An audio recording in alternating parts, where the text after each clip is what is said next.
আন্তর্জাতিক নারী দিবস উপলক্ষে আমার স্বরচিত ছোট্ট একটি প্রয়াস। কলেজ লাইফে একটা বাস্তব ঘটনার উপর বেস করে আমার এটি লেখা।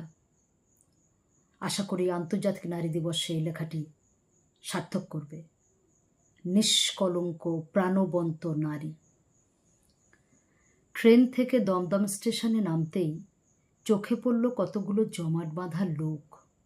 কৌতূহলবশে গিয়ে দেখলাম বানর নয়, গরু নয়, ভাল্লুকও নয়। একটা 3 বছরের ফুলের মতো শিশু বাঁধা রয়েছে মস্ত একটা শিকলে।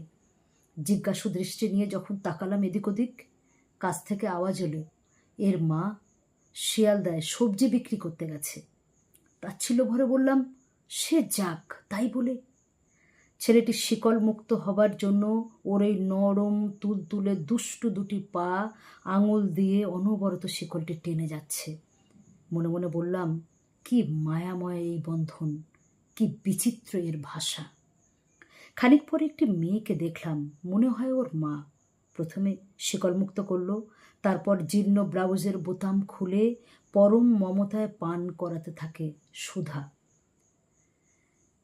কত চুমা, কত আদর। ছেলেটি আহ্লাদে আটখানা হয়ে নাড়াতে থাকে পা। কাছে গিয়ে প্রশ্ন করলাম, ওকে বেঁধে রেখে কোথায় যাও?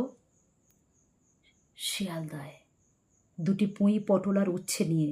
যা হয় 15-20, তাতেই এই 2টি পেট চলে যায়। ওর বাবা কবে ছেড়ে চলে গেছে। কি করব, দুধের ছেলে, কিছু হয়ে যায় ভেবে শিকল দিয়ে বেঁধে রাখি। এই পেট যদি না থাকতো তবে কি আমি? স্টেশনের লোকেরা বড় জ্বালায়, তাই বলে দেহ বিক্রি? না না, যতক্ষণ প্রাণ আছে, এই 2টো হাত আছে আর আমার মানিক আছে,